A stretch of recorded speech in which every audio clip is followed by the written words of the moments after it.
نحن أولياؤكم في الحياة الدنيا وفي الآخرة ولكم فيها ما تشتهي أنفسكم ولكم فيها ما تدعون نزلا من غفور رحيم ومن أحسن قولا ممن دعا إلى الله وعمل صالحا وقال إنني من المسلمين وقال الله تبارك وتعالى والذين جاهدوا فينا لنهدينهم سبلنا وإن الله لمع المحسنين وقال الله تبارك وتعالى انفروا خفافا وثقالا وجاهدوا بأموالكم وأنفسكم في سبيل الله ذلكم خير لكم إن كنتم تعلمون وقال النبي صلى الله عليه وسلم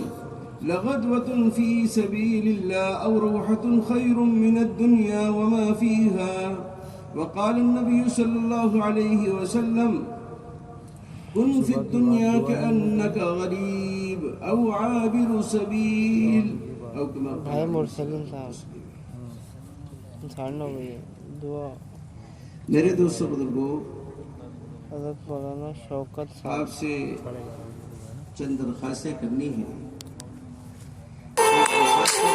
کہ جو مجمع کھڑا ہے یہ گیا ہے تو وہ بھی محل میں آئے یہ ایام اور یہ گھڑیاں نہیں ملیں گی ایسا مبارک ماحول اور ایمان کے تذکرے مغیبات کے تذکرے اللہ اور اس کے رسول کے واقعات میرے دوستوں جن مجلسوں میں سنائے جاتے ہیں یہ مجلسیں ایمان کی مجلسیں ہیں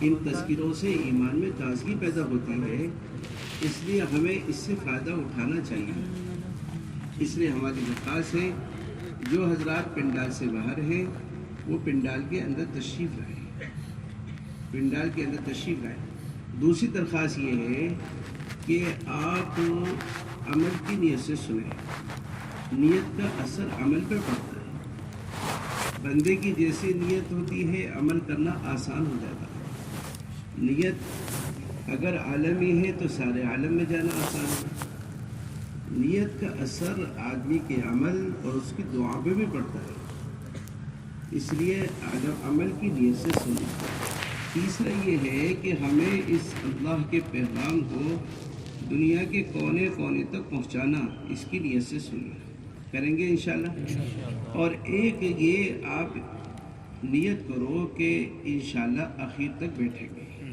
بیٹھیں گے سب کوئی اگر درمیان میں اٹھے گا شیطان آتا ہے اور مجلس سے اٹھانے کی کوشش کرتا ہے آپ اس کو وہیں بٹھا کوشش کر کے بیچارہ اپنی دکان کو اپنے کاروبار کو اپنے گھر بار کو چھوڑ کر آیا ہے اگر یہاں آ کر بھی یہاں کے ماحول میں نہیں رہے گا تو کہاں یہ ماحول ملے گا اس لیے اسے بٹھا دو اللہ تعالیٰ آسان فرمائے اور عمل کی توفیق نصیب فرمائے کہنے سننے والے دونوں محتاج ہیں اللہ تعالیٰ جو ہے میرے دوستوں مدد فرمائے میرے بھائیوں دوستوں بزرگوں اللہ تعالیٰ نے اس دین کو رسول اللہ صلی اللہ علیہ وسلم پر کامل و مکمل کر دیا ہے یہ دین اپنی حقیقت کے ساتھ زندگی میں آئے ہماری زندگی میں ہمارے اہل و عیال ہمارے رشتہ دار ہمارے بستی والے ہمارے صوبہ اور عالم میں بسنے والا ہر فرد امت کی زندگی میں دین آئے اس لیے کہ اللہ کے جتنے وعدے ہیں وہ دین پر ہیں دین لانے کی محنت ہے یہ محنت جو ہے بے اعتبار زبان کے نہیں ہے یہ محنت بے اعتبار رنگ اور روپ کے نہیں ہے یہ محنت میرے دوستوں بزرگوں بے اعتبار قبیلوں کے نہیں ہے یہ بے اعتبار بستی اور قریے کے نہیں ہے یہ محنت بے اعتبار امتی ہونے کے ہے اس لیے کہ ہم سب عالمی نبی کے امتی ہیں ہماری محنت ہماری فکر ہماری سوچ ہماری چلت فرت بے اعتبار امت کی ہوگی یہ تو میرے دوستوں باطل نے محنت کر کے امت کو قبیلوں میں اور قوم میں 4 حصوں میں تقسیم کر دیا، امت تقسیم ہو چکی۔ یہ تو اللہ تعالیٰ جزائے خیر دے مولانا الیاس رحمۃ اللہ علیہ کو۔ مولانا الیاس رحمۃ اللہ علیہ نے یہ محنت باعتبار امت کے شروع فرمائی۔ حضرت نے فرمایا میں نے اس کام کا کوئی نام نہیں رکھا، میں اس کام کا نام رکھتا تو تحریک ایمان رکھتا، جماعت التبلیغ، یا آپ دنیا میں کہیں نہیں سنیں گے کہ یہ الیاسی جماعت ہے یا یوسفی جماعت ہے۔ یہ جماعت کس کی ہے؟ یہ رسول اللہ علیہ وسلم کی ہے۔ باعتبار امت کے اس کام کی شروعات ہوئی ہے، ورنہ میرے دوستو امت تو ایسے تقسیم ہو چکی تھی کہ کسی کو کسی کی فکر نہیں تھی۔ کالے گوروں، باعتبار رنگوں کے، باعتبار زبانوں کے، باعتبار قوموں کے اور باعتبار علاقوں کے۔ اور میرے بھائیوں، دوستوں، بزرگوں، اس سے آگے بڑھ کر باعتبار مسلکوں کے یہ امت تقسیم ہو گئی تھی۔ کسی کو کسی کی فکر نہیں تھی۔ کالے گوروں میں جھگڑے تھے میرے بھائیوں، بستی والوں میں جھگڑے تھے، اسی طرح سے جو ہے زبانوں کے جھگڑے تھے، قبیلوں قوموں کے جھگڑے تھے۔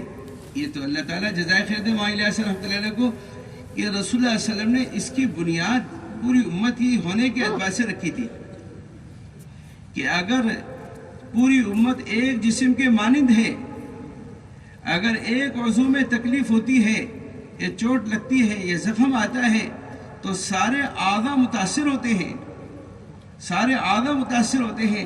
آدمی زبان سے بھی بولتا ہے، آنکھوں سے آنسو بہتے ہیں۔ میرے دوستو، اس کا درد پورے جسم کے ہر عضو میں ہوتا ہے اور اس کی تکلیف ہر عضو محسوس کرتا ہے۔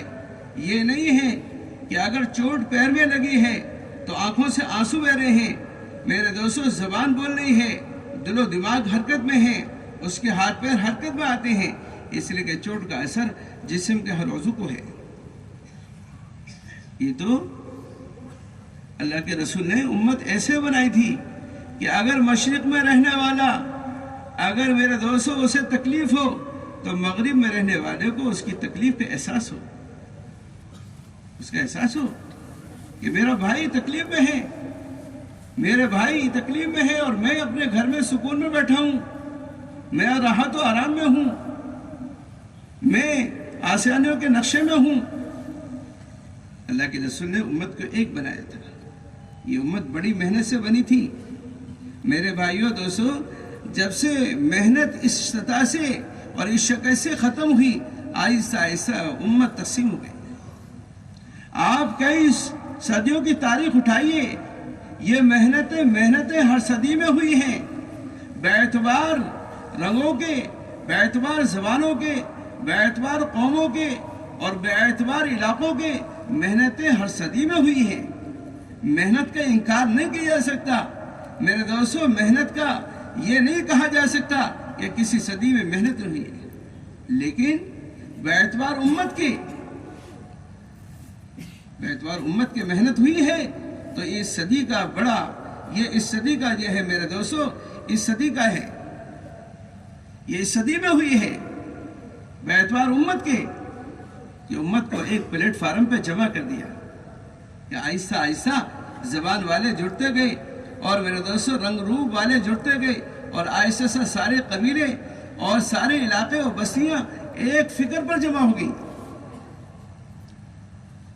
یہ اللہ کا بڑا فضل ہے، اللہ کی بڑی مدد ہے کہ امت کو جمع کرنا، جس وقت میں گھر کو جمع کرنا مشکل ہے، گھر میں 2 بچے ہیں اور ان کی بیوی میرے دوستو ان کے بچے ہیں، ان کو جمع کرنا ایک دسترخوان پر اور ایک فکر پر جمع کرنا آسان نہیں ہو رہا، مشکل ہو گیا۔ بچے کی شادی ہوتی ہے، شادی سے پہلے ہی الگ ہونے کی بچہ بھی سوچتا ہے اور آنے والی بھی تدبیریں کرتی ہے۔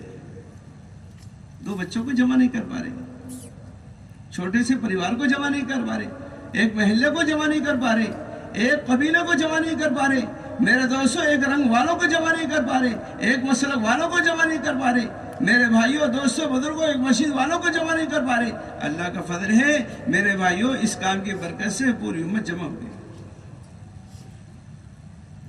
اس کام کی برکت سے اللہ تعالیٰ نے امت کو جمع کر دیا، ایسے جمع ہوئی۔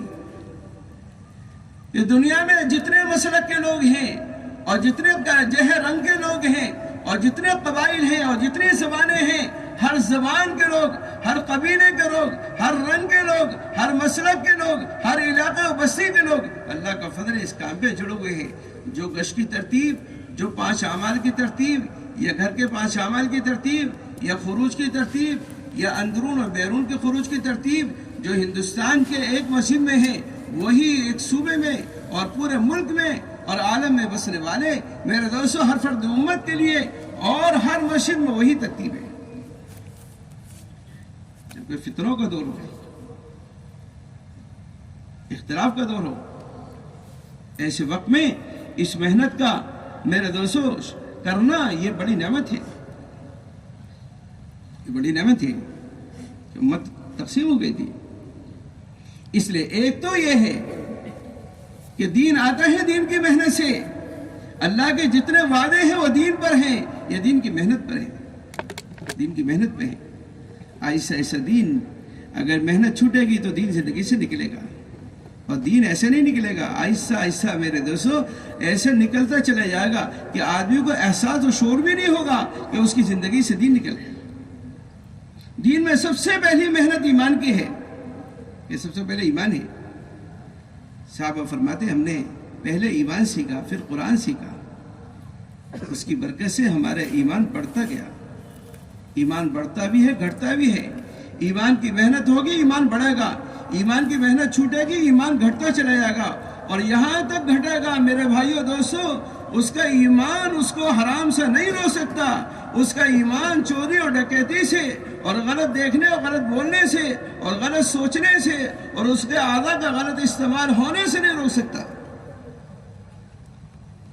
نہیں روک سکتا کہ ایمان گھٹتا ہے، گھٹتے گھٹتے یہاں تک پہنچتا ہے۔ اس لیے ہمارے ایمان کا مقابلہ ایمان صحابہ سے، ایمان صحابہ ایمان مطلوب ہے، ایمان صحابہ ایمان مقصود ہے، ایمان صحابہ کا مطالبہ امت کے ہر فرد سے ہے کہ ایمان لاؤ ایسے جیسے صحابہ، آمینو کما آمن الناس، ایسا ایمان مطلوب ہے، ایمان لاؤ ایسا جیسے صحابہ ایمان لائے۔ یہ ایمان صحابہ ایمان مطلوب ہے۔ میرے بھائیوں دوستو ایمان موجود ہے، لیکن ہمارے پاس جو ایمان ہے یہ ہم کو حلال پر نہیں کھڑا کر رہا، اور اللہ کے اوامر اور اللہ کے رسول کی سنتوں پر نہیں کھڑا کر رہا، اور ہم کو برے کام سے نہیں روک رہا۔ معلوم ہوا وہ ایمان نہیں ہے جو ایمان مطلوب ہے۔ صحابہ کا ایمان تو ان کو ہر برے کام سے روک دیتا تھا، اس لیے فرمایا کہ اس کے ایمان میرے دوستو وہ ایمان مطلوب ہے جو ایمان اس کو حرام سے روک دے۔ من قال لا الہ الا اللہ مخلصا دخل الجنہ قیل وما اخلاصها یا رسول اللہ قال ان تحفظه عن محارم اللہ۔ جس نے اس کلمے کو اخلاص کے ساتھ پڑھا ہوگا وہ جنت میں داخل ہوگا۔ صحابہ نے پوچھا یا رسول اللہ صلی اللہ علیہ وسلم اس کلمے کے اخلاص کیا ہے؟ اللہ کے رسول نے فرمایا اس کلمے کے اخلاص یہ ہے کہ اس کا کلمہ اس کو حرام سے روک دے، اس کا کلمہ حرام سے روک دے۔ میرے بھائیوں اپنے ایمان کو ایمان کی علامتوں سے جانو اور پرکھو۔ ایسا نہیں ہے کہ ہم نے کلمہ پڑھ لیا ہے یا کلمے کے الفاظ ہم نے ادا کر لیے ہیں تو ہم مطمئن ہو گئے، یہ کافی نہیں ہے۔ اپنے ایمان کو ایمان کی علامتوں سے پہچانو اور اس پہ پرکھو کہ ایسے ایمان بنا کہ نہیں، میرا ایمان مجھ کو حرام سے روک رہا ہے کہ نہیں، جھوٹ سے، غیبت سے، چغل خوری سے، دھوکے سے، میرے دوستوں غلط دیکھنے سے، غلط بولنے سے، اور کسی کے ساتھ کسی پر ظلم کرنے سے، زیادتی کرنے سے میرا ایمان مجھ کو روکتا ہے کہ نہیں۔ آپ کوئی برا کام، اگر کوئی برا کام ہو جائے تو اپنے ایمان کو تلاش کرو، دیکھو کہ میرا ایمان اگر بنتا تو یہ غلط کام نہیں ہوتا۔ ایمان نہیں میرے دوستو غلط کام سے روک دیتا۔ اللہ کے اوامر چھوٹ رہے ہیں، رسول اللہ صلی اللہ علیہ وسلم کی سنتیں چھوٹ رہی ہیں، آپ دیکھو کہ ایمان بنا کہ نہیں بنا۔ ایمان بنے گا تو ایمان ہم کو اطاعت پر لائے گا، ایمان بنے گا تو اطاعت پر لائے گا، ایمان بنے گا تو اللہ کے اوامر پر کھڑا کرے گا، ایمان بنے گا تو اللہ کے رسول کے ایک سنت پر کھڑا کرے گا۔ اس لیے فرمایا ایمان بڑھتا ہوا ایمان مطلوب ہے۔ ایمان بڑھتا رہے، ایمان ایسا بڑھے کہ ایمان، ہمارا ایمان اللہ کے ایک ایک امر پہ کھڑا کر دے۔ دور صحابہ میں جو اللہ کا امر میرے دوستوں نازل ہوتا تھا، صحابہ اس کو عمل میں لے آتے تھے۔ شراب کا حکم اترا، پہلے شراب حلال تھی، صحابہ میرے دوستوں حلال چیزوں میں یہ تلاش کرتے تھے کہ اس سے ہماری معاشرت پر اور ہمارے میرے دوستوں اعمال پر اور ہماری عبادتوں پر کیا فرق پڑ رہا ہے۔ چنانچہ شراب حلال تھی، حضرت عمر رضی اللہ تعالیٰ تشریف لائے اور کہا کہ یا رسول اللہ صلی اللہ علیہ وسلم، آپ اللہ تعالیٰ سے دعا کر دیجئے کہ اللہ تعالیٰ شراب کو حرام کر دے، شراب کو حرام کر دے، اس لیے کہ اس سے ہماری عبادتیں خراب ہو رہی ہیں، عبادتوں پہ فرق آ رہا ہے۔ ایک صحابی نے نماز پڑھی اور نماز میں قل یا ایھا الکافرون کی صورت پڑھی، میرے دوستو ان سے پڑھتے پڑھتے غلطی ہو گئی، وہ شراب کی نشے میں تھے، نشے کی وجہ سے زبان آگے پیچھے ہو گئی۔ حضرت عمر رضی اللہ عنہ کو یہ واقعہ معلوم ہوا اور کہا یا رسول اللہ صلی اللہ علیہ وسلم، آپ اللہ سے درخواست کر دیجئے کہ شراب کو حرام کر دیں۔ میرے بھائیوں، دوستوں، بزرگوں، اسے کہتے ہیں ایمان۔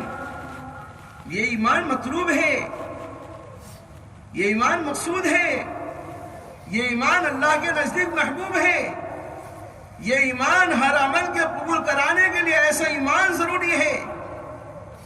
فرمایا کہ اللہ کی طرف سے شراب کی حرمت کا حکم آ گیا، شراب کی حرمت کا حکم آ گیا۔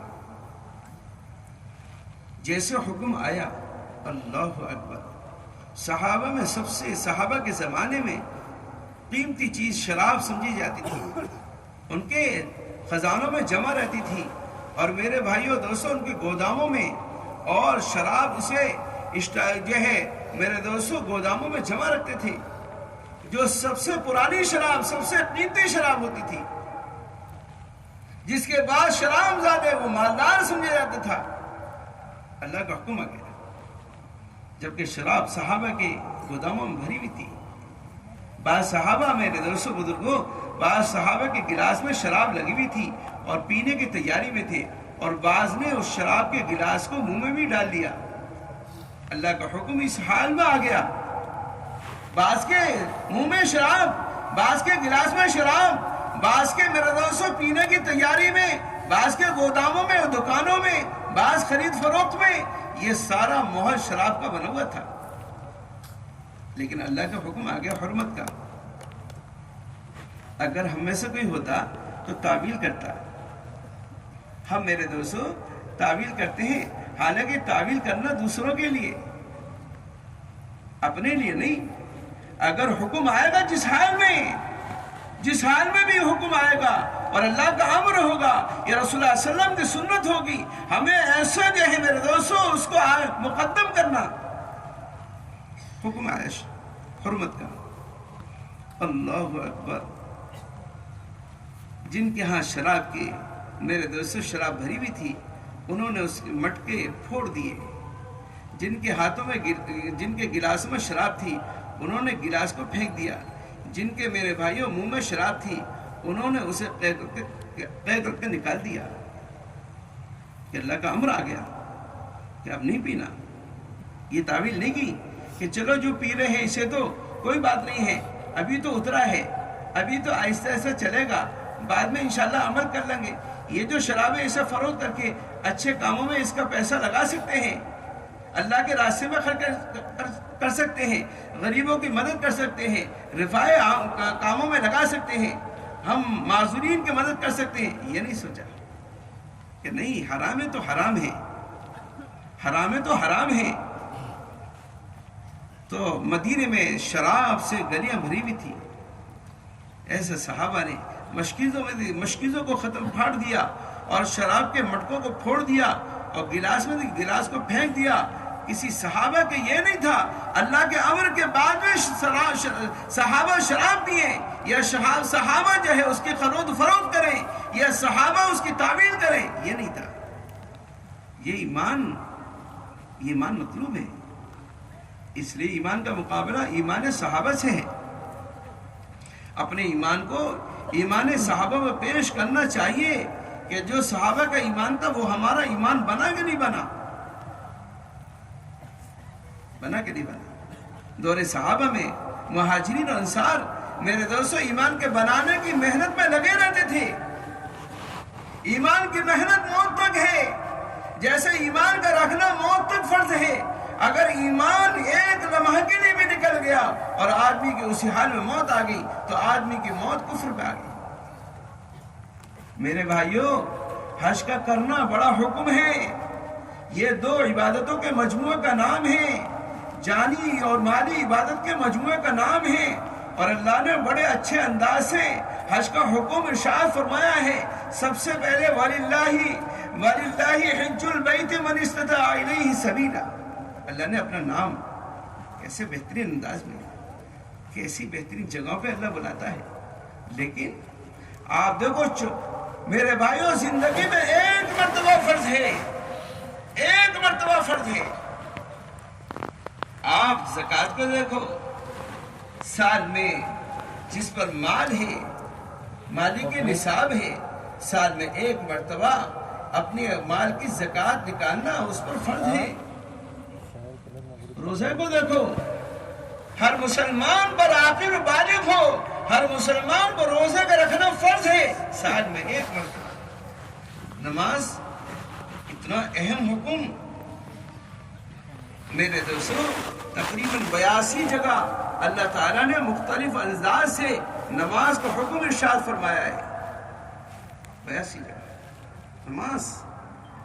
نماز آئی تو صحابہ خوش ہو گئے کہ اللہ سے لینے کا ذریعہ مل گیا، اللہ سے اپنے مسئلوں کے حل کرانے کا ذریعہ مل گیا. لیکن دن میں 5 مرتبہ فرض ہے.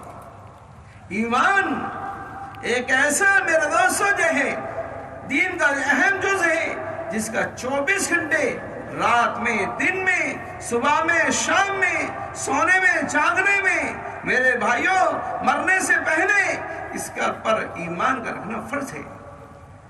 اگر ایمان 1 گھنٹے کے لیے نکل جائے، 1 منٹ سیکنڈ کے لیے نکل جائے، اگر اسی سیکنڈ میں موت آ جائے جس سیکنڈ میں ایمان نکلا تھا، تو اس کے میرے دوستو موت کفر پر ہو گئی. 24 گھنٹے سونے سے پہلے بھی، سونے کے بعد بھی، صبح و شام میں، رات و دن میں، خوشحالی میں، تنگی میں، ہر حال میں ایمان کا رکھنا ہر مسلمان پر فرض ہے. اس لیے صحابہ سب سے زیادہ محنت ایمان کی کرتے تھے. جیسے ایمان کا رکھنا فرض، ایسے ایمان کی محنت بھی فرض. ایمان کی محنت بھی فرض. ایمان کی محنت ہوگی، ایمان بنے گا. ایمان کی محنت چھوٹے گی، ایمان گھٹے گا. اور گھٹتے گھٹتے آدمی کا ایمان اتنا کمزور اور ضعیف ہو جائے گا، اس کا ایمان اس کو اللہ کے امر پر کھڑا نہیں کر سکتا. اذان ہوتی رہے گی، نماز پڑھنے کو نہیں جا سکتا. مسجد کے دروازے پہ بیٹھا ہوا ہے، اللہ کا منادی اذان دے رہا ہے، ندا دے رہا ہے، آؤ کامیابی کی طرف، آؤ نماز کی طرف. تمہاری کامیابی اللہ کے اس امر کے پورا کرنے میں ہے. تمہاری کامیابی اللہ کے امر کے پورا کرنے میں ہے. آؤ کامیابی کی طرف، آؤ نماز کی طرف. لیکن ایمان اتنا کمزور ہو چکا ہے، مسجد کے دروازے سے اٹھا کر اس کو مسجد کی صف میں نہیں کھڑا کر سکتا. اس کو مسجد کے دروازے سے اٹھا کر میرے دوستوں مسجد میں نہیں لا رہا. یہ ایمان ہم کو جہنم سے بچائے گا، یہ ایمان ہم کو جنت میں داخل کرائے گا، یہ ایمان ہمیں پرصراط پر آسانی سے پار کرائے گا. اتنا ایمان میں کمزوری میرے بھائیوں دوستو. اس لیے ایمان کی محنت بھی فرض ہے. اگر ایمان کی محنت ہوگی تو ایمان بنے گا، اور ایمان کی محنت چھوٹے گی تو ایمان. ہمیں دھوکہ الفاظ میں لگا ہوا ہے. ہر آدمی الفاظ کی کوشش میں ہے، الفاظ کی محنت میں ہے. ہر آدمی چاہتا ہے الفاظ کا ذخیرہ اس کے پاس ہو، اس کی حقیقت کی فکر نہیں ہے. کہ الفاظ کی فکر ہے، اس کے حقیقت کے لانے کی فکر نہیں ہے. صحابہ الفاظ سے ہٹ کر حقیقت کی فکر میں لگے ہوئے تھے. کہ کیسے اس کی حقیقت آ جائے، کیسے ایمان کا کمال آ جائے، کیسے ایمان کی جو ہے حلاوت آ جائے، کیسے ایمان کا مزہ آ جائے۔ میرے بھائیوں، صحابہ نے ایمان کا مزہ اور ایمان کی حلاوت اور ایمان کا کمال حاصل کر لیا تھا۔ اس سے صحابہ کو، میرے بھائیوں، دوستوں، بزرگوں، ایمان بننے کے بعد قرآن کے ہر آیت ان کے ایمان کا بڑھانے کا ذریعہ بنتی تھی۔ ایمان کی مجلسوں سے ایمان بڑھ جاتا تھا، ایمان کے مذاکروں سے ایمان بڑھتا نظر آتا تھا، ایمان کے، میرے دوستوں، کہنے سننے سے اور ایمان کی اجتماعی مجلسوں سے ایمان ایسا بڑھتا تھا، تیزی سے وہ ایمان کی روشنی میں ساری چیزوں کو دیکھتے تھے۔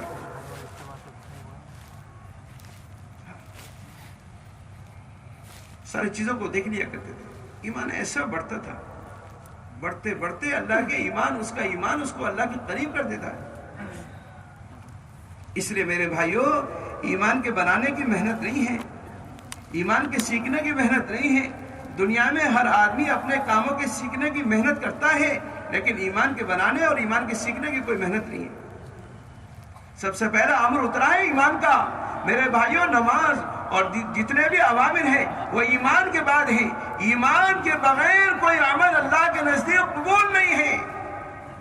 ہر عمل کے قبول کرانے کے لیے ایمان شرط ہے، چاہے عمل چھوٹا ہو بڑا ہو۔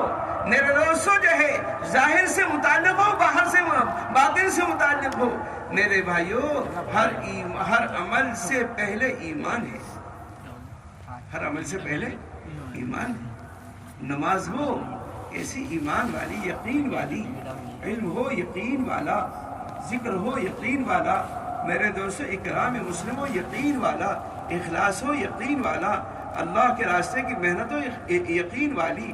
اگر جس صفت سے اور جس عمل سے اور جس امر سے میرے بھائیوں ایمان نکل جائے گا اور یقین نکل جائے گا، وہ عمل بے جان ہو جائے گا، اور اس عمل پر جو فائدہ اللہ نے بیان کیا ہے اور جو اس عمل پر میرے بھائیوں دوستوں اللہ کے وعدے ہیں، وہ وعدے آنکھوں کے سامنے نہیں آئیں گے، وعدے آنکھوں کے سامنے نہیں آئیں گے۔ ایسے ایمان بنے کہ اللہ کے وعدے مشاہدے میں آ جائیں، جیسے صحابہ کے مشاہدے میں آئے، صحابہ کے مشاہدے میں آئے، صحابہ مشاہدہ کرتے تھے کہ ایسا نہیں ہو سکتا، مشاہدے میں آ جائے۔ ایسی محنت، ایسی فکر کرنا، آدمی سب چیزوں کی محنت کرتا ہے، ایمان کے بنانے کی کوئی محنت نہیں ہے، ایمان کے بنانے کی کوئی ضرورت محسوس نہیں ہوتی کہ ایمان کے بنانے کی بھی کوئی محنت ہے اور ایمان کے بنانے کی بھی کوئی ضرورت ہے، کوئی ضرورت ہے۔ ایمان کی محنت ہوگی تو ایمان بنے گا۔ اس لیے جو صحابہ کا معمول ہے، اجلس بنا نؤمن ساعتا تعال بنا قم بنا، یہ اجل صحابہ کا معمول تھا کہ مسجد میں لے کر آتے تھے۔ یہ میرے بھائیوں ایمان کی یہ اجتماعی مجلسوں کی جو ہے احوال ہے کہ صحابہ ایمان کے مجلس لگاتے تھے ایمان بنانے کے لیے۔ اس کی ضرورت ہے عبداللہ، میرے دوستوں، حضرت ابو ہریرہ کو بھی ہے، حضرت عمر کو بھی ہے، حضرت معاذ بن جبل کو بھی ہے، یہ سب کو ضرورت تھی۔ اس لیے مسجد میں سب کو لے کر آتے تھے کہ ایمان کے بنانے کی محنت، دعوت اور ایمان کے میرے دوستوں سیکھنے کی جگہ مسجدیں ہیں، ایمان کے سیکھنے کی جگہ مسجد ہے۔ ایمان بنتا ہے ایمان کی مجلسوں سے، ایمان بنتا ہے ایمان کی محنت سے، ایمان بنتا ہے ایمان کی دعوت سے۔ جو آدمی اپنے ایمان کا داعی نہیں ہے، آہستہ آہستہ میرے دوستوں اس کا ایمان نیچے کی سطح پہ جاتا ہے۔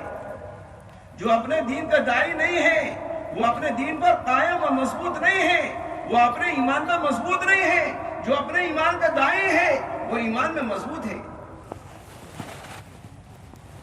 جو اپنے دین کا داعی نہیں ہے ایسا میرے دوستوں وہ غیروں کی دعوت کا جو ہے شکار ہو جائے گا، اس لیے کہ اپنے دین کا داعی نہیں ہے۔ اس لیے ہر ایمان والے سے تقاضا ہے، ہر ایمان والا مسجد کے لیے وقت دے، ہر ایمان والا مسجد کو وقت دے۔ مسجد سے آبادی کی جو محنت ہے یہ صرف اور صرف 4 مہینے چلنے والوں کے لیے، یہ مسجد کی جماعت کے لیے نہیں ہے، یہ ہر ایمان والے کے لیے ہے۔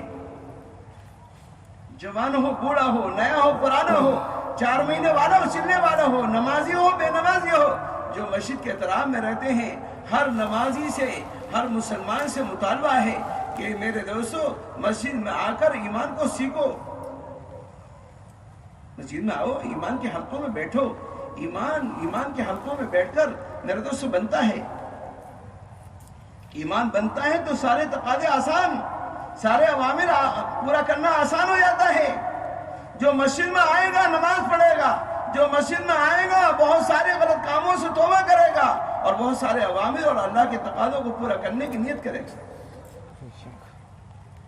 اس لیے ہر مسلمان کو مسجد کی طرف لانا کس لیے ہے کہ باہر کا ماحول فطروں کا ہے، باہر کا ماحول میرے بھائیوں دوستو اسباب کا ہے۔ ہم امت کے ہر فرد کو اسباب کے ماحول سے نکال کر اعمال کے ماحول میں لانا چاہتے ہیں۔ مسجد میں عمل کا ماحول ہے، ہر مسلمان کو فطروں کے ماحول سے نکال کر امن کے ماحول میں لانا چاہتے ہیں۔ مسجد میں امن ہے، ہر مسلمان کو میرے دوستو شیاطین کے اڈوں سے نکال کر فرشتوں کی رہنے کی جگہ پر لانا چاہتے ہیں۔ بازار شیاطین کے اڈے ہیں اور مسجدیں میرے دوستو فرشتوں کی جگہ ہیں۔ ہم ہر مسلمان کا رخ میرے دوستو مسجدوں کی طرف کرنا چاہتے ہیں۔ جو آدمی مسجد کی طرف رہے گا، جس کا رخ مسجد کی طرف ہے، یاد رکھو مسجدیں اللہ کے گھروں میں سے گھر ہے۔ جو مسجد میں آپ نے اس کے قدم مسجد کی طرف اٹھوا دیے، آپ نے اللہ کی رحمت کی طرف اس کے قدم چلوا دیے۔ جو اللہ کی رحمت مسجد میں آ گیا وہ اللہ کی رحمت میں داخل ہو گیا، اللہ کی رحمت میں داخل ہو گیا۔ مسجدیں بیت اللہ کی بیٹیاں ہیں، مسجدیں میرے دوستو مسجد نبوی کی شاخیں ہیں، شاخیں۔ اس لیے اللہ تعالیٰ نے جب دنیا کو آباد کرنے کا ارادہ کیا تو اس سے پہلے اللہ نے اپنا گھر بنایا، فرشتوں کے ذریعے سے بیت اللہ کی تعمیر کرائی، فرشتوں کے ذریعے سے بیت اللہ کی تعمیر کرائی۔ انسانوں کے پیدا ہونے سے پہلے میرے دوستو بیت اللہ کے گھر کی تعمیر ہو گئی۔ اس لیے دوسری تعمیر جو ہوئی ہے تو اس کے کرنے والے حضرت آدم علیہ السلام ہیں۔ دوسری تعمیر آدم علیہ السلام نے کی۔